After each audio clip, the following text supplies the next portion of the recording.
പരിശുദ്ധാത്മാവ് സത്യമാണ്, ആത്മസ്നാനം സത്യമാണ്, അത് യാഥാർത്ഥ്യമാണ്. അത് കേവലം വികാരമല്ല, അല്ലല്ല, വികാരമിളകുമ്പോഴത്തെ സംഭവമല്ല. ഈ ആത്മസ്നാനം യാഥാർത്ഥ്യമായി ശരിക്കും ജീവിക്കാൻ തയ്യാറുണ്ടോ? ഈ ഉച്ചി മുതൽ ഉള്ളംകാല് വരെ ദൈവസാന്നിധ്യം ഇറങ്ങി വന്ന് ശരീരം അറിയത്തക്കവണ്ണം താമസിച്ച് ഇതിനെ നിറയ്ക്കുന്ന ഒരു സത്യമണ്ഡലമാണ് ഈ മണ്ഡലം. അത് 24 മണിക്കൂർ അറിയാവുന്ന മണ്ഡലമാണ്. ആണ്ടിൻ്റെ 365 ദിവസവും അറിയാവുന്ന മണ്ഡലമാണ്. അല്ലാതെ ചിലർ പറയുന്നത് പോലെ തമ്പേർ മൂപ്പിച്ചടിക്കുമ്പോൾ ഉണ്ടാകുന്ന വികാരത്തിൻ്റെ ഇളക്കമല്ലിത്. ഇത് അത്യുന്നത ദൈവം തൻ്റെ ജനത്തിൻ്റെ അകത്ത് നേരിട്ട് ഇറങ്ങി വന്ന് താമസിക്കുന്ന മണ്ഡലമാണ്. ആ മണ്ഡലത്തിൽ സഭ പോണം. പാരമ്പര്യം പറഞ്ഞ് അനങ്ങപ്പാറകളെ പോലെ ദൈവസഭയിൽ ഇരിക്കുന്ന സകല വ്യക്തികളും തിരിച്ചറിയണം. അതിന്റെ കാലം നിർത്തിയിട്ട് ആത്മശക്തിയിലേക്ക് ജനം വരണം. ഹല്ലേലൂയ. നിങ്ങളുടെ ശരീരം അനങ്ങില്ലെങ്കിൽ ആത്മാവിൽ നിറയാൻ തയ്യാറാകൂ. ആത്മശക്തിയുള്ള മണ്ഡലത്തിലേക്ക് പോകാൻ തയ്യാറാകൂ. നിങ്ങളുടെ ശരീരം അനങ്ങും. ആമേൻ. മുട്ടുകുത്താൻ മേലായോ? മുട്ടുകുത്താൻ പറ്റുമെന്നേ. ഹല്ലേലൂയ. പലർക്ക് ശരീരം വഴങ്ങുന്നില്ലെന്നോ? ജീസസ് ആത്മാരാധനയിൽ വഴങ്ങുമെന്നേ. സ്തോത്രം. കുറേ കാലത്തിന് മുമ്പ് എന്നോട് ആത്മാവ് പറഞ്ഞു, ഈ ഉണങ്ങിയ പെന്തിക്കോസ് കണ്ടിട്ട് ആത്മാവിനോട് പറഞ്ഞു, പോയി കാത്തിരിപ്പിയോ നടത്താൻ പറഞ്ഞു. പണ്ടൊക്കെ കാത്തിരിപ്പിയോ ഉണ്ടായിരുന്നു. ഞാൻ വളർന്നു വന്ന കാലത്തെല്ലാം സഭകളിൽ, പെന്തിക്കോസ് സഭകൾ നല്ല കാത്തിരിപ്പിയമാണ്. ഞാൻ പെന്തിക്കോസിൽ തന്നെ ജനിച്ചു വളർന്നതാണ്. ഓർമ്മയുണ്ടോ പഴയ പെന്തിക്കോസ്? കുറേ പേർക്ക് നല്ല ചൂടായിരുന്നു. കാത്തിരിപ്പിയോ എന്ന് പറഞ്ഞാൽ എന്തൊക്കെ ശക്തിയുടെ പകർച്ചയായിരുന്നറിയോ? നല്ല പോലെ പാടുമായിരുന്നു. അല്ലാതെ ഇന്നത്തെ പല ആളുകളുടെയും പാട്ട് പോലൊന്നുമല്ല, തൊണ്ട തുറന്ന് പാടുമായിരുന്നു. അന്ന് കൈയടിച്ചവർ നല്ല പോലെ കൈയടിച്ചു. ഞങ്ങളൊക്കെ അടിച്ച് പൊട്ടിച്ചിട്ടുണ്ട് കൈ. നല്ല പോലെ തൊണ്ട തുറന്ന് പാടി തൊണ്ട അടയ്ക്കുമായിരുന്നു. അതുകൊണ്ട് വലിയ പുണ്യമുണ്ടെന്നൊന്നും അല്ല ഞാൻ പറയുന്നത്. എന്നാലും അങ്ങനെ ദൈവത്തെ സ്തുതിച്ചൊരു കാലമുണ്ട്. സ്തോത്രം. ഇന്നത്തെ കാലത്ത് അതെല്ലാം മാറിയിട്ട് അന്ന് നമ്മൾ വല്ലവരും വന്ന് മുട്ടുമേലിരിക്കും. അന്ന് പ്രാർത്ഥിക്കണമെങ്കിൽ മുട്ടുമേലിരിക്കണം, പാടാൻ മുട്ടുമേലിരിക്കണം. അങ്ങനെയായിരുന്നു അന്നത്തെ കാലത്ത് സഭയെ പഠിപ്പിച്ചത്. എല്ലാവരും മുട്ടുമേലിരിക്കാനായിരുന്നു. അതെല്ലാം പോയി. നമുക്കിപ്പോൾ ജീവിത സൗകര്യങ്ങളായി, നമുക്കിപ്പോൾ കാശായി. അപ്പം അങ്ങനെ വന്നപ്പോൾ പിന്നെ ശരീരം തീരെ വഴങ്ങാതായി. ഓരോ തരം രോഗങ്ങളും നമ്മുടെ കൂടെ കയറി പിടിച്ചു.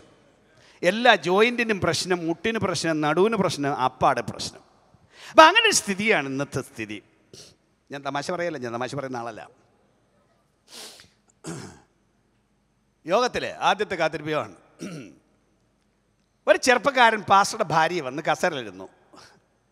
ഞാൻ നേതാവ്, ഞാൻ പോയി തറയിലിരിക്കുകയാണ്. അപ്പോൾ ഈ ചെറുപ്പക്കാരൻ പാസ്റ്ററുടെ ഭാര്യ വന്ന് കസേരയിലിരുന്നു. എനിക്കത് ഇഷ്ടപ്പെട്ടില്ല. സ്വാഭാവികമായി അങ്ങനെ നേതാക്കന്മാർ വന്ന് തറയിലിരുന്നാൽ ബാക്കിയുള്ളവരും വന്ന് തറയിലിരിക്കുന്നതാണ് പതിവ്. പക്ഷേ അതൊന്നും പറഞ്ഞില്ല. യോഗം തുടങ്ങി സ്വല്പം കൊണ്ട് കഴിഞ്ഞു. ആത്മശക്തി ഒരു വ്യാപാരം ഇങ്ങോട്ട് വന്നു. ജനം എഴുന്നേറ്റ് നൃത്തം ചെയ്യാൻ തുടങ്ങി. ഈ സ്ത്രീ എഴുന്നേറ്റ് പന്ത് പോലെ കുതിക്കാൻ തുടങ്ങി. ഈ ചെറുപ്പക്കാരി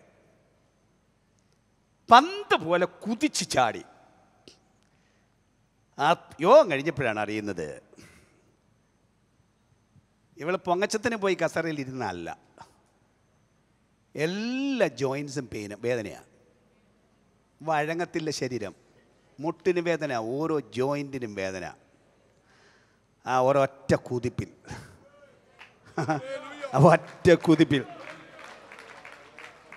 ആ ആർത്തറൈറ്റിസ് മൊത്തം പോയി. ആ രോഗം മൊത്തം അഴിഞ്ഞു പോയി. ഹല്ലേലൂയ.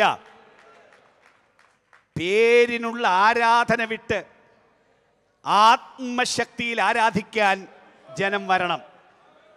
നമ്മുടെ കണ്ണും കുരുടാക്കിയും വെച്ച് അതൊക്കെ പണ്ടത്തതാണ്. ഇന്നത്തെ കാലത്ത് കുറേ ഡീസൻ്റായിട്ടൊക്കെ വേണം നമുക്ക് എന്നും പറഞ്ഞ് നമ്മളെ പറഞ്ഞ് ധരിപ്പിച്ച് നമ്മുടെ മനസ്സിനെ വികലമാക്കിയതാണ്. നിങ്ങളുടെ മനസ്സിനെ കേടാക്കിയതാണ്. മറ്റുള്ളവരെന്ത് ചിന്തിക്കുമെന്ന് പറഞ്ഞ് നിങ്ങളെ കബളിപ്പിച്ചതാണ്. മുമ്പ് ദൈവത്തിൻ്റെ ദാസൻ പറഞ്ഞതുപോലെ സർപ്പം ഹൗവയെ ഉപായത്താൽ ചതിച്ചതുപോലെ ഏകാഗ്രത വിട്ട് വിശ്വാസത്തെക്കുറിച്ച് തന്നെ ചോദ്യം ചെയ്യിച്ച് നിങ്ങളുടെ താണവരാണ്.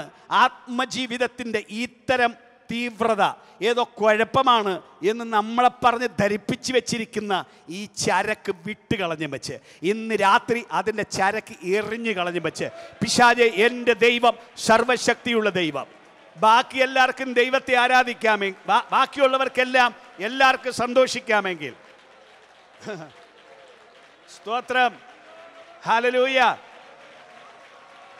ഹല്ലേലൂയ. എനിക്കെന്തുകൊണ്ട് കുതിച്ച് ആരാധിച്ചുകൂടാ? എനിക്കെന്തുകൊണ്ട് കുതിച്ച് നൃത്തം ചെയ്തുകൂടാ? Oh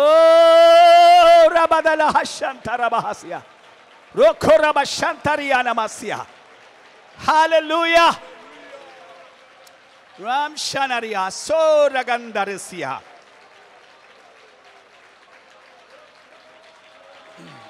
Jesus, Jesus, Jesus. 2 ദിവസം മുമ്പ് ഞാൻ ഒരു എയർപോർട്ടിൽ ഇരിക്കുകയാണ്. എല്ലാവരും എയർപോർട്ടിൽ ഇരിക്കുന്ന പ്ലെയിൻ കാത്ത് ബോഡി ചെയ്യാൻ വേണ്ടി റെഡി ആയിരിക്കുകയാണ്. ഒരുത്തൻ ഒരൊറ്റ ചാട്ടം, ഒരു ബഹളം വെച്ചോണ്ട് ഒറ്റ ചാട്ടം ഇരിക്കുന്ന ഇരിപ്പിന്ന് നോക്കിയപ്പോഴെന്താണ്, അപ്പുറത്ത് TV സ്ക്രീനിൽ കളി നടക്കുകയാണ്.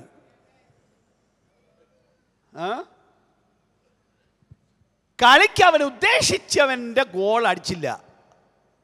അതിന് ദേഷ്യത്തിനെടുത്ത് ചാടുകയാണ് അവൻ.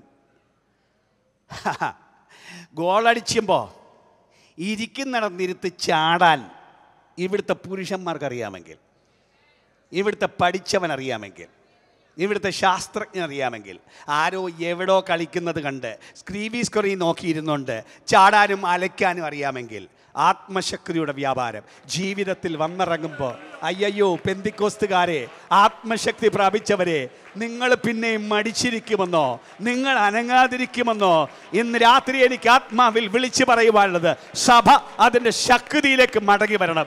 സഭ അതിൻ്റെ ആരാധനയിലേക്ക് മടങ്ങി വരണം. അനേകം ഇടങ്ങളിൽ ആരാധന പാരമ്പര്യമായി, ആരാധന പേരിന് മാത്രമായി, ആരാധന ഏതോ ഡീസന്റ് ഉള്ളവർക്ക് ചേരാത്തൊരു സ്ഥിതിയായിരിക്കുന്നിടത്ത് ഇന്ന് രാത്രി ആത്മാവിന് വിളിച്ചു പറയാനുള്ളത്, ആ വികലമാക്കിയ പിശാചിന്റെ പ്രവൃത്തി അഴിക്കണം. സ്തോത്രം. നിങ്ങളുടെ കണ്ണിന് കേടുവരുത്തിയ ആ പിശാചിന്റെ കയ്യെ ഇന്ന് രാത്രി നിങ്ങളുടെ ജീവിതത്തിൽ നിന്ന് ഓടിച്ചു കളയണം. ആമേൻ. അതിനെ തല്ലി ഓടിക്കണം. അത് ആത്മാവിലാണ് തല്ലി ഓടിക്കുന്നത്. പരിശുദ്ധാത്മ നിറവിലാണ് തല്ലി ഓടിക്കുന്നത്. വിശ്വാസത്തിന്റെ പ്രഖ്യാപനത്തിലാണ് തല്ലി ഓടിക്കുന്നത്. ആകയാൽ ദൈവത്തിന് ഇന്ന് രാത്രി പറയുവാനുള്ളത്, വികലമാക്കുന്ന ഒരു പ്രവൃത്തി ഉണ്ട്, കേടുവരുത്തുന്ന ഒരു പ്രവൃത്തി ഉണ്ട്. അത് ശക്തമാണ്, അത് ലോകത്തിൽ വ്യാപരിക്കുന്നുണ്ട്. പക്ഷേ തന്റെ ജനത്തിൽ, ദൈവത്തിന്റെ ജനത്തിൽ വ്യാപരിപ്പിക്കാൻ ദൈവം ഉദ്ദേശിക്കുന്ന ശക്തി അതിനേക്കാൾ വളരെ മടങ്ങ് വലുതാണ്. ഒടുവിൽ കർത്താവിലും അവന്റെ അമിത ബലത്തിലും ശക്തിപ്പെടുവീൻ. ഹല്ലേലൂയ. ഇതുപോലെ പിശാച് കേടുവരുത്തിയ പല കാര്യങ്ങളും യേശു സുഖമാക്കിയതായിട്ട് പറയുന്നുണ്ട്. ചിലർക്ക് പിശാച് വരുത്തിയ കേട് മാനസിക പ്രശ്നങ്ങളാണ്. തീരെ സുബോധം ഇല്ലാതാക്കിയ ഒത്തിരി പേരുണ്ട്. അതിലൊരുത്തനെയാണ് നമ്മൾ വായിക്കുന്നത്, കല്ലറകളിൽ ജീവിച്ചു വന്നവൻ. മർക്കോസ് 5:2 താഴോട്ട് വായിക്കണ്ട. കല്ലറകളിൽ ജീവിച്ചു എന്ന് വെച്ചാൽ സെമിത്തേരിലാണ് അവൻ്റെ താമസം. എന്നുതന്നെയല്ല, അവനെക്കുറിച്ച് പല കാര്യങ്ങൾ പറയുന്നു. അവൻ്റെ ഭീകര സ്വഭാവമാണ്. അതുവഴി ആർക്കും നടന്നുകൂടാഞ്ഞു. പോയാൽ ആളുകളെ ഉപദ്രവിക്കും. തന്നെയല്ല, അവൻ കല്ലെടുത്ത് തന്നെത്താൻ ചതയ്ക്കും. തന്നെയല്ല, ലൂക്കോസ് 8:27 വായിക്കുന്നത്, അവൻ തുണി കൊടുക്കുകയില്ലായിരുന്നു. അപ്പം മനുഷ്യത്വത്തിൻ്റെ സകല ലക്ഷണങ്ങളും ഇല്ലാതാക്കി അവൻ്റെ മനസ്സിനെ തകർക്കുന്ന ശക്തികൾ വന്ന് നശിപ്പിച്ചവനെയാണ് നമ്മുടെ കർത്താവ് ഒരൊറ്റ വാക്കുകൊണ്ട് സുഖമാക്കിയത്. ആമേൻ. ഹല്ലേലൂയ. നിങ്ങൾ ദൈവത്തിൻ്റെ ദാസന്മാർക്ക് പല പല അനുഭവങ്ങൾ പറയാനുണ്ടാവും. നിങ്ങൾ പ്രാർത്ഥിച്ച് ഭ്രാന്തന്മാരെ അഴിച്ചുവിട്ടത്. സ്തോത്രം, സ്തോത്രം. തമ്മിൽ ഞാൻ ഒത്തിരി പറയാൻ കാണും. അനേകം സംഭവങ്ങൾ ഏത് നാട്ടിലും ദൈവം നടത്തിയിട്ടുണ്ട്. ഇന്നും അത് നടക്കുമെന്ന് വിശ്വസിക്കാമോ? പണ്ട് നടന്നത് ഇന്നും നടക്കുമെന്ന് വിശ്വസിക്കാമോ? അതിനുള്ള ആത്മശക്തി എടുക്കണം. എന്നാൽ ഒന്നുകൂടെ എനിക്ക് ചേർത്തും കൂടെ പറയണം എൻ്റെ കൂട്ടത്തിൽ. അത് ഞാൻ പറയുമ്പോഴേ ഇതൊക്കെ പുറത്ത് ചില മനുഷ്യരെ മാത്രമല്ല, മുമ്പ് പറഞ്ഞ് എനിക്കൊന്നുകൂടെ എടുത്ത് പറയണം. ചില മനുഷ്യരോട്, ശുശ്രൂഷക്കാരോട് ആത്മാവിന് ഇടപെടാനുണ്ട്. നിങ്ങളുടെ ജോലി പിശാചിൻ്റെ കോട്ടകളെ ആക്രമിക്കുകയാണെന്ന് നിങ്ങൾക്കറിയോ? ആണ് നിങ്ങളുടെ ജോലി എന്ന് ഞാൻ പറഞ്ഞാൽ, മനുഷ്യരെ രക്ഷിക്കുകയല്ലേ നമ്മുടെ ജോലി. മനുഷ്യരെ രക്ഷിക്കുക എന്ന് പറഞ്ഞാൽ എന്താണ്? അവർ പിശാചിൻ്റെ കോട്ടയ്ക്കകത്ത് കിടക്കുന്നവരല്ലേ, പിശാചിൻ്റെ രാജ്യത്ത് ജീവിക്കുന്നവരല്ലേ. അവിടുന്നല്ലേ നിങ്ങൾ പോയി പിടിച്ചെടുക്കുന്നത്. ആമേൻ. സകല മനുഷ്യരും ദുഷ്ടൻ്റെ അധീനതയിൽ കിടക്കുന്നു. അവിടെ നിന്നാണ് നിങ്ങൾ പോയി സുവിശേഷ നിമിത്തം, ആത്മശക്തി നിമിത്തം ഒരാളെ പിടിച്ചെടുക്കുന്നത്. പിടിച്ചെടുക്കണമെങ്കിൽ വേദപുസ്തകത്തിൻ്റെ തനി ഭാഷയിൽ പറഞ്ഞാൽ, ബലവാനെ പിടിച്ച് കെട്ടിയെങ്കിലേ അവൻ്റെ വീട്ടിൽ കയറി അവൻ്റെ കോപ്പ് കവർന്ന് കളവാൻ കഴിയുള്ളൂ. അങ്ങനെ മത്തായി 12:28 പറയുന്നത്. നമ്മളാരും വീട്ടിൽ കയറി മോഷ്ടിക്കുന്നവരുടെ അർത്ഥത്തിലല്ല, ഉദാഹരണം പറയുകയാണ്. പിശാച് ബലത്തോടെ തൻ്റെ രാജ്യം കാക്കുന്നു. തൻ്റെ കൂട്ടത്തിൽ നിന്ന് ആരും പുറത്തു പോകരുതെന്ന് അയാൾക്ക് നിർബന്ധമുണ്ട്. ആരും രക്ഷിക്കപ്പെടരുത്, സുവിശേഷം കേൾക്കരുത്. ഇനി കേട്ടാലും രക്ഷിക്കപ്പെടരുത്. ഇനി രക്ഷിക്കപ്പെട്ട് പോയാലും അവനെ അവിടുന്ന് ഏതെങ്കിലും സാഹചര്യങ്ങൾ ഉണ്ടാക്കി തിരിച്ചു കൊണ്ടുവരണമെന്നും പറഞ്ഞ് രാപ്പകൽ കണ്ണിൽ എണ്ണ ഒഴിച്ച് നടക്കുന്ന ആളാണ് അയാൾ. അങ്ങനെയുള്ളൊരിടത്ത് പോയി നിങ്ങളൊരാളെ തപ്പിക്കൊണ്ട് വന്നാൽ അയാൾക്ക് ദേഷ്യം വരില്ലേ? സ്വാഭാവികമായി അറിയണം. അല്ല, ആളുകൾ ധരിക്കുന്നത് പോലെ സുവിശേഷ വേല എന്ന് പറഞ്ഞാൽ അങ്ങോട്ട് ചെല്ലുന്നു, സുവിശേഷം പറയുന്നു, ആളുകളൊന്ന് രക്ഷിക്കപ്പെടുന്നു. അങ്ങനൊന്നുമുള്ള കാര്യമൊന്നും അല്ലത്. ഒത്തിരി ഇടത്ത് നടക്കുന്നില്ലല്ലോ. നടക്കാത്തതിൻ്റെ കാരണം എന്താണ്? അവിടെയുള്ള ബലവാനെ പിടിച്ചു കെട്ടാൻ നമ്മളെ കൊണ്ട് പറ്റിയില്ല. അവർക്ക് തന്നെ പുറത്തു വരാൻ പറ്റില്ല. നമ്മൾ പിടിച്ചു കെട്ടി പുറത്തു കൊണ്ടുവന്നല്ലേ പറ്റുള്ളൂ. അങ്ങനെ പിടിച്ചു കെട്ടാൻ നമ്മളെ ഏൽപ്പിച്ചിരിക്കുകയാണ്, പിശാചിൻ്റെ പ്രവൃത്തികളെ അഴിക്കാൻ. അതിനാണ് നമ്മളെ ഏൽപ്പിച്ചിരിക്കുന്നത്. ഹല്ലേലൂയ. അല്ലാതെ പിശാചിനെ ഉപദ്രവിക്കരുത്, ശല്യം ചെയ്യരുത്, അയാൾ വന്ന് നിങ്ങളെ ഇടിക്കും എന്നൊക്കെ പറഞ്ഞ് പഠിപ്പിക്കുന്ന കുറേ ആളുകളുണ്ട്. അങ്ങനെ പഠിപ്പിക്കുന്ന പാസ്റ്റർമാരുണ്ട്, അങ്ങനെ പറഞ്ഞു വെച്ചിരിക്കുന്ന പ്രവാചകരുണ്ട്. അവർ പ്രവചിക്കും, പക്ഷെ പിശാചിൻ്റെ പ്രവൃത്തി അഴിക്കത്തില്ല. അവിടെ ഒരു പ്രവൃത്തി ഉണ്ടെന്ന് പറഞ്ഞു വെച്ച് പോകും. ഉണ്ടെന്ന് പറഞ്ഞിട്ട് കാര്യമുണ്ടോ? അവിടെ ഉണ്ടെങ്കിൽ ഇത് അഴിച്ചിട്ട് പോകണ്ടേ? അതല്ലേ വേണ്ടിയത്. അല്ല, ഉണ്ടെന്ന് പറയാൻ ആരെയാ വേണ്ടിയത്? ഓ ഗാഡ്, ആ പറയുന്ന പ്രവാചകനിൽ തന്നെ അതിൻ്റെ ശക്തി ഉണ്ട്. അത് എടുക്കാൻ തയ്യാറാവണം. നിങ്ങളത് അഴിക്കണം. അല്ലാതെ ഇതുണ്ടെന്ന് പറഞ്ഞ ആളുകളെ പേടിപ്പിച്ച് ആളുകളെ ജീവിതത്തിൽ ബുദ്ധിമുട്ടിലാക്കുകയല്ല വേണ്ടിയത്. അതിൻ്റെ പ്രവൃത്തികളെ അഴിക്കണം. ആമേൻ. അപ്പം നിങ്ങളങ്ങനെ പോകുമ്പോൾ പല തരത്തിൽ എതിർപ്പുണ്ടാവും. പറഞ്ഞ പോലെ ശരീരത്തോട് പൊരുതും, അപകടം വരുത്താൻ നിൽക്കും. ചിലപ്പോൾ മാനസികമായി തന്നെ എത്ര പേരെ തകർത്തിട്ടിരിക്കുക, ക്ഷീണിപ്പിച്ചിട്ടിരിക്കുകയാണ്. ശുശ്രൂഷയിൽ മടുത്തുപോയ ഒരുപാട് പേരില്ലേ? സാഹചര്യങ്ങൾ പലതായിരിക്കാം. എല്ലാവരും ഒന്നും നമ്മൾ ചെയ്യുന്നത് ഇഷ്ടപ്പെടുന്നില്ല, എല്ലാവരും ഒന്നും നമ്മളെ അനുകൂലിക്കില്ല. ചിലപ്പോൾ മേളിൽ നിന്ന് തന്നെ എല്ലാവരുടെയും നല്ല വാക്ക് എപ്പോഴും കിട്ടിയെന്ന് വരില്ല. ആമേൻ. ഞങ്ങളുടെ കൂടെ ഒത്തിരി പേര് പ്രവർത്തിക്കുന്നുണ്ട്. എല്ലാവരുടെയും ജീവിതത്തെ അറിയാനുള്ള കഴിവ് ഞങ്ങൾക്കില്ല. അവർ കടന്നുപോയ സാഹചര്യം ഞങ്ങൾക്ക് അറിയില്ല. ഞങ്ങൾ പോലെ ഒരു കൂട്ടത്തിലോ മറ്റോ ആയിരിക്കും അവരെ കാണുന്നത്. അവരുടെ ജീവിതത്തിലെ സമ്മർദ്ദങ്ങൾ ഞങ്ങൾക്കറിയില്ല. എല്ലായ്പ്പോഴും കൈത്താങ്ങൽ കൊടുക്കാൻ പറ്റിയില്ല എന്ന് വരും. പക്ഷേ ഞങ്ങൾക്കറിയില്ലെങ്കിലും ഞങ്ങൾ അറിയാവുന്നിടത്തോളം അറിയാൻ ശ്രമിക്കണം. ഞങ്ങളാരും ഭരിക്കാനുള്ളവരല്ല, ഞങ്ങൾ ദൈവത്തിൻ്റെ ദാസൻ ജനത്തെ സേവിക്കാനുള്ളവരാണ്. അതാണ് ഞങ്ങളുടെ ജോലി. ഭരണം അത്യാവശ്യ ഘട്ടത്തിൽ മാത്രം ഉണ്ടാവുന്നതാണ്. ബാക്കിയുള്ള സമയത്ത് ചെയ്യുന്നതാണെങ്കിലും ഞങ്ങൾക്കൊരു പരിമിതി നിമിത്തം കഴിയാത്തപ്പോഴും നമ്മുടെ നായകൻ, നമ്മുടെ കർത്താവായ യേശു നിങ്ങളെ അറിയാവുന്നവനാണ്. പരിശുദ്ധാത്മാവിന് നിങ്ങളെ സഹായിക്കാൻ കഴിയും. മാനസികമായി ക്ഷീണിച്ചു പോകുന്ന അനേക സമയങ്ങളുണ്ടാവും. ആമേൻ. ഉണ്ടെങ്കിൽ തുറന്നു പറയാൻ ഒരാത്മീയനെ കണ്ടെത്തൂ. വിശ്വസ്തരായ ആത്മീയനുണ്ടല്ലോ. പോയി പറയാൻ ഒരു ആത്മീയനെ കണ്ടെത്തൂ. ആത്മശക്തിയുള്ള ഒരു ആത്മീയനെ കണ്ടെത്തൂ. ഉണ്ട്, ദൈവസഭയിൽ അങ്ങനെയുള്ളവരുണ്ട്. ഹല്ലേലൂയ. ഒന്നുകൂടെ ഞാൻ പറയുന്നു, ആത്മശക്തിയുള്ള ദൈവദാസന്മാരുണ്ട്. അഭിഷേകത്തിൻ്റെ കീഴിൽ ജീവിക്കുന്നവരുണ്ട്. പിശാചിൻ്റെ പ്രവൃത്തികളെ അഴിക്കാൻ അധികാര മണ്ഡലത്തിൽ ജീവിക്കുന്നവരുണ്ട്. ഉണ്ട്. അവർക്ക് പോകണം, അവരോട് പറയണം, ഒന്നിച്ചിരുന്ന് പ്രാർത്ഥിക്കണം, അതിൻ്റെ പ്രവൃത്തിയെ അഴിച്ചു കളയണം. നിങ്ങൾ മാനസിക സമ്മർദ്ദത്തിൽ ജീവിക്കരുത്. ഇത് നിങ്ങളെ തകർക്കരുത്. ഈ ശുശ്രൂഷ തകർക്കാനുള്ളതല്ല.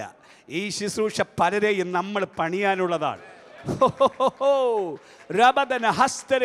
ഇന്ന് രാത്രി ആത്മാവ് വിവേചിച്ച് സംസാരിച്ച് പറയുകയാണ്, നിന്റെ മനസ്സിൻ്റെ ക്ഷീണം മാറ്റിക്കളയേണ്ടതിന് ഒരാത്മകൃപയുള്ള ദൈവദാസൻ്റെ അടുക്കിലേക്ക് നിങ്ങൾ പോകാനും കാര്യം തുറന്നു പറഞ്ഞ് ബലം പ്രാപിക്കുവാനും ഇന്ന് രാത്രി ആത്മാവ് പറയും. ഇനി ചിലപ്പോൾ അതിൻ്റെ അതിരുകൾ മാറ്റി, ചിലപ്പോൾ അതിരുകൾ ലംഘിച്ച് നിങ്ങൾ വല്ലാത്ത മാനസിക ഈവൻ ഡിപ്രഷനിലാക്കിയെന്ന് വരാം. ചിലപ്പോൾ സമനില തെറ്റിപ്പോകുന്നത് പോലെ, ഭ്രാന്തെന്ന് ഞാൻ പറയുന്നില്ല, സമനില തെറ്റിപ്പോകുന്നത് പോലെ വരുത്തിയേക്കാം. ഹല്ലേലൂയ. കാരണം നിങ്ങൾ അയാളുടെ രാജ്യത്തെ ആക്രമിക്കാൻ പോയി. നിങ്ങൾ ആളുകളെ പുറത്തു കൊണ്ടുവന്നു. പിശാച് വലിയ ആളാണെന്നല്ല ഞാൻ പറയുന്നത്, പക്ഷെ അയാളുടെ ചരക്കുണ്ടെന്നറിയണം. അയാൾ വികലമാക്കാൻ നിൽക്കുന്നെന്നറിയണം, വികൃതമാക്കാൻ നിൽക്കുന്നെന്നറിയണം. സ്തോത്രം. കോട്ടിക്കളയാൻ നിൽക്കുന്നെന്നറിയണം. അതിന് നടുവിൽ ഒരാത്മിക ശുശ്രൂഷ ചെയ്താൽ മതി, അത് അഴിഞ്ഞു പോകും. ആമേൻ. ഒരു ദിവസം ഒരു ദൈവദാസൻ എന്നെ വിളിച്ചപ്പോൾ ഞാൻ പറഞ്ഞു, സാറേ എൻ്റെ ഭാര്യയ്ക്ക് ഒരു പ്രശ്നമുണ്ട്, ഒന്ന് പ്രാർത്ഥിക്കണം. ഞാൻ ചോദിച്ചു എന്ത് പറ്റി? അവിടെ മാനസിക നല്ല വല്ലാത്തൊരു പ്രശ്നത്തിലായി തീർന്നിരിക്കുകയാണ്. ഭ്രാന്തല്ല, പക്ഷേ ഭയങ്കര ഒരു സ്ഥിതിയിലെത്തിയിരിക്കുകയാണ്. ഞാൻ ചോദിച്ചു എന്ത് പറ്റി? ഒരു ഉണങ്ങിയ സഭയിലിരിക്കുന്ന ഉപദേശിയാണ്. പണ്ട് നല്ല സഭയായിരുന്നു, ആത്മജീവനെല്ലാം പോയി, ശക്തി ക്ഷയിച്ച്, പ്രവാചകരൊക്കെ ഉണ്ടായിരുന്നു. ഇന്നൊന്നുമില്ല. കുറേ അനങ്ങാപ്പാറകൾ വന്നിരിക്കുന്ന സഭ, പ്രായമുള്ളവർ തൊട്ട് കുഞ്ഞുങ്ങൾ വരെ അനങ്ങാപ്പാറകൾ. അങ്ങനൊരു സഭ. ഒരു യോഗം വെച്ചാൽ നാട്ടിൽ നിന്ന് ഒരു മനുഷ്യൻ കയറുകയില്ല. കൺവെൻഷൻ വെച്ചാൽ അവരുടെ കുറച്ച് പേര് വരും, അപ്പുറത്തെ പെന്തിക്കോസിൽ നിന്ന് 2 പേര് വരും. ഇതാണ് ആകെ പരിപാടി. ഞാൻ ചോദിച്ചു, അവിടെ കാണും ആരെങ്കിലും ഈ അടുത്ത സമയത്ത് സ്നാനപ്പെട്ടോ? അപ്പം എന്നോട് പറഞ്ഞു ഉണ്ട്, ഒരു കുടുംബം സ്നാനപ്പെട്ടു. ഞാൻ ചോദിച്ചു ആരാ? അപ്പം അത് ക്രിസ്ത്യാനി അല്ല. ഞാൻ പറഞ്ഞു അതാ കുഴപ്പം. സ്തോത്രം. അങ്ങനെ അയാളുടെ രാജ്യത്തു നിന്നൊരു കുടുംബം വന്നപ്പോൾ അയക്ക് ദേഷ്യം കരുതാണ്, ഒരു ചെറിയ പണിയൊന്ന് പണിഞ്ഞതാണ്. സ്തോത്രം. വലിയ പ്രശ്നമാണെന്നോ? ഹല്ലേലൂയ. ഞാൻ പറഞ്ഞു കൊണ്ടുപോവാ. ഒറ്റ വാക്കിൽ ആത്മാവിൽ നിങ്ങൾ സ്തോത്രം ചെയ്ത് കഴിയുമ്പോൾ അതിൻ്റെ കെട്ടഴിഞ്ഞു പോകും. ഒറ്റ വാക്ക്, ആത്മാവിൽ നിറഞ്ഞൊരു പ്രാർത്ഥന. കേവലം ബുദ്ധിമണ്ഡലത്തിൽ ജീവിക്കേണ്ട സുഹൃത്തുക്കളെ, ദൈവദാസന്മാരെ, ബുദ്ധിമണ്ഡലത്തിലെ ശുശ്രൂഷ വിട്ടിട്ട് ഒരാത്മമണ്ഡലത്തിലെ ശുശ്രൂഷയ്ക്ക് ഇറങ്ങും. അന്യഭാഷ പറയുന്നതിൽ മടി കാണിക്കണ്ട. അതേന്നെ, അന്യഭാഷ പറയുന്നതിൽ മടി കാണിക്കണ്ട. കുറേ പേർക്ക് ഇതെല്ലാം റേഷനാണ്. പക്ഷെ ആത്മാവ് എന്നെ പഠിപ്പിച്ച പാഠം ഇതൊന്നും റേഷനായിട്ടല്ല, ആത്മാവിൽ തന്നെ സംസാരിക്കണം. അന്യഭാഷ പറയണം, അന്യഭാഷയിൽ പ്രാർത്ഥിക്കണം, അന്യഭാഷയിൽ പാടണം. ആമേൻ. സ്തോത്രം. ഞാനും ബുദ്ധിയൊക്കെ പറഞ്ഞു നടന്നൊരു ഉപദേശിയാണ്. ഞാനും ജീവിച്ച കുറേ ഇൻ്റലക്ച്വൽ മണ്ഡലത്തിലാണ്. അങ്ങനെയുള്ള പ്രസംഗം പ്രസംഗിക്കണമെന്നും അത് ജീവിച്ചൊരു മണ്ഡലമാണ് എനിക്ക്. പക്ഷെ കർത്താവ് എന്നെ കാര്യം പഠിപ്പിച്ച്, കുറേ കാര്യം പഠിപ്പിച്ചപ്പോൾ സ്തോത്രം, ഞങ്ങൾ അന്യഭാഷ പറയും.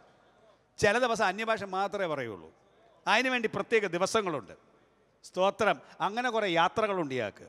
അപ്പോൾ അന്ന് അന്യഭാഷ മാത്രമേ ഉള്ളൂ, മലയാളം ഇല്ലേ. ഭക്ഷണം കഴിക്കാൻ നേരം വല്ലതും ചോദിക്കാൻ വേണ്ടി മാത്രം മലയാളം പറയും, ബാക്കി മുഴുവൻ അന്യഭാഷയിൽ പാടും, അന്യഭാഷയിൽ പ്രാർത്ഥിക്കും. ദേശത്തെ ജനത്തിന് വിടുതലുണ്ടാകുവാൻ, സഭയിൽ ആത്മമണ്ഡലം ഉണ്ടാകുവാൻ. ഹല്ലേലൂയ.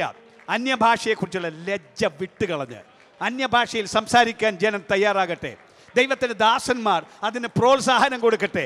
ആത്മശക്തി ജനത്തിൽ വന്നിറങ്ങാൻ ആത്മമണ്ഡലം ഉണ്ടാക്കി കൊടുക്കൂ. ജനം വന്ന് വെറുതെ ഇരുന്നിട്ട് നിർജീവമായി പോകുന്നതിന് പകരം ആത്മശക്തി പ്രാപിച്ചവരായി അവരുടെ ഉച്ചി മുതൽ ഉള്ളംകാല് വരെ ആത്മാവിറങ്ങി കുതിച്ച് നൃത്തം ചെയ്യുന്ന ആത്മമണ്ഡലം സഭയിലുണ്ടാകട്ടെ, സഭയിലുണ്ടാകട്ടെ, സഭയിലുണ്ടാകട്ടെ. ഓഹോ,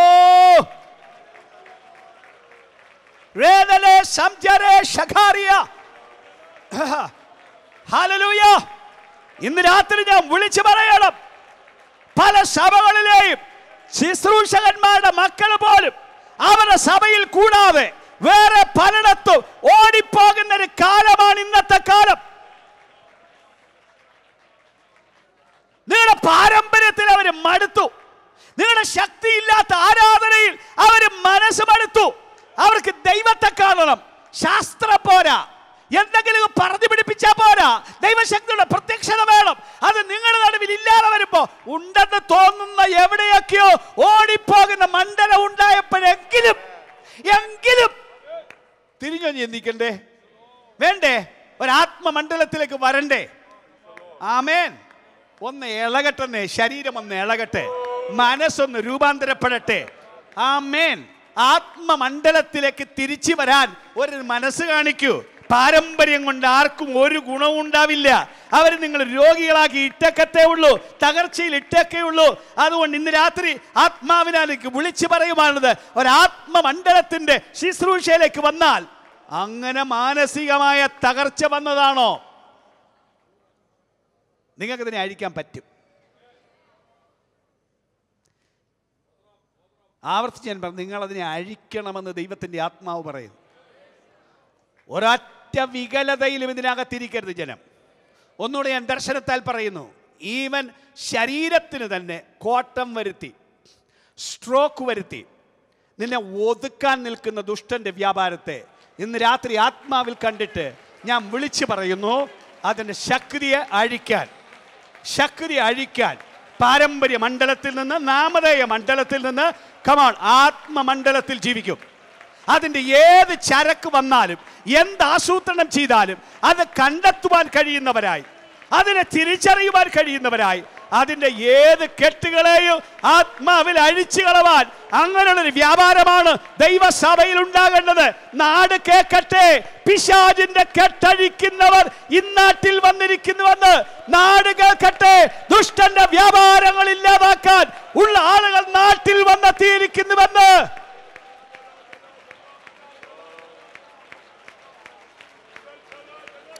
ഓ റബദല ഹദിരിഗഡഗര ശംദര പ്രബൗഡിരിഗദലെ ജകരബദര മഹാദുരബദല ഗരഗഡഗ ശിദിയ റോഷം താര ഹസ്തം സുരേ അജക്കര ഹതുരിഗദരഗഡ ഗൗഷം തര ബൗഷതരിയേ.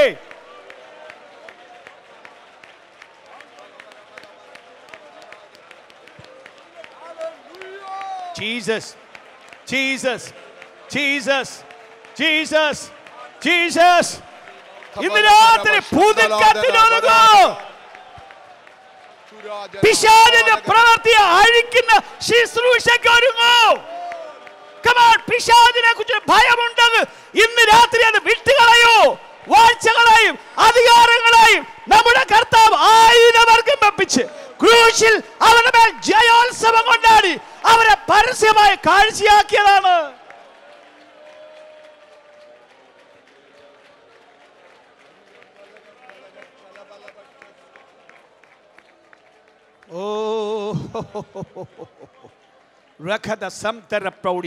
പാസ്റ്റർ പറഞ്ഞതുപോലെ തിരക്കിയ ആൾ വരും.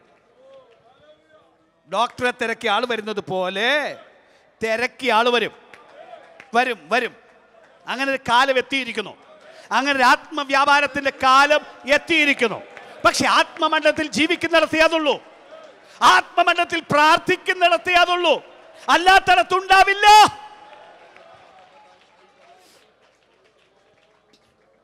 ജീസസ് സമാധാനമില്ലാത്തവനെയും കുലപാതകനെയും രൂപാന്തരപ്പെടുത്തിയ ചരിത്രം തോമസ് ഊട്ടി പാസ്റ്റർ പറഞ്ഞിട്ടുണ്ടല്ലോ. ഓർമ്മയുണ്ട് എനിക്ക്. Oh my god, my god, my god. തിരക്കി വന്ന് ജനത്തിന് വിടുതൽ ആവശ്യപ്പെടുന്ന ഒരു കാലത്തേക്ക് വന്ന് ഈ 2019 തുടങ്ങിയപ്പോൾ എന്നോട് ആത്മാവ് പറഞ്ഞൊരു ദൂതുണ്ട്. യേശുക്രിസ്തുവിന്റെ പുനരുദ്ധാനത്തെക്കുറിച്ച് പറഞ്ഞിട്ട് മത്തായി സുവിശേഷം 28 അധ്യായം എന്നെ അതിനെ കൊണ്ടുപോയിട്ട് അവസാനം പറഞ്ഞതാണ്, സ്വർഗത്തിലും ഭൂമിയിലും സകല അധികാരവും എനിക്ക് നൽകപ്പെട്ടിരിക്കുന്നു. അറിയാവുന്ന വാക്യം, സ്വർഗത്തിലും ഭൂമിയിലും സകല അധികാരവും എനിക്ക് നൽകപ്പെട്ടിരിക്കുന്നു. അടുത്ത്, ആകയാൽ നിങ്ങൾ പുറപ്പെട്ട് നിങ്ങൾ പോയി സ്നാനപ്പെടുത്താൻ, നിങ്ങൾ പോയി സ്നാനപ്പെടുത്താൻ എനിക്ക് അധികാരം കിട്ടിയിരിക്കുന്നു. ആകയാൽ നിങ്ങൾ പോയി സകല ജാതികളെയും ശിഷ്യരാക്കണം. അതെ, കൽപ്പനയാണ്. സകല ജാതികളെയും ശിഷ്യരാക്കണം. ആളുകളെ സ്നാനപ്പെടുത്തണം. മടി വേണ്ട, പേടി വേണ്ട. രാജ്യത്തെ സ്ഥിതി എന്തുമാകട്ടെ, ഇതിന്റെ മേൽ ആധിപത്യമുള്ളവൻ, സ്വർഗത്തിലും ഭൂമിയിലും അധികാരമുള്ളവൻ. വിശ്വസിക്കാൻ പെന്തിക്കോസ്ത് ജനത്തിന് തയ്യാറുണ്ടെങ്കിൽ ഈ ആണ്ട് സ്നാനത്തിന്റെ വർഷമാവണം, സ്നാനങ്ങളുടെ വർഷമാവണം. ഹല്ലേലൂയ. കൽപ്പനയാണ്, അധികാരം എനിക്ക് തന്നിരിക്കുന്നു. ആകയാൽ നിങ്ങൾ സ്നാനപ്പെടുത്തി തുടങ്ങൂ. ഈ ആണ്ടിൽ വിശ്വസിക്കാൻ തയ്യാറാവൂ. ജനത്തെ ദൈവം രക്ഷിക്കാൻ പോകുന്നു. നിങ്ങൾ നിമിത്തം ജനം വിടുവിക്കപ്പെടാൻ പോകുന്നു. നിങ്ങളുടെ കൈകളാൽ ആളുകൾ സ്നാനമേൽക്കാൻ പോകുന്നു.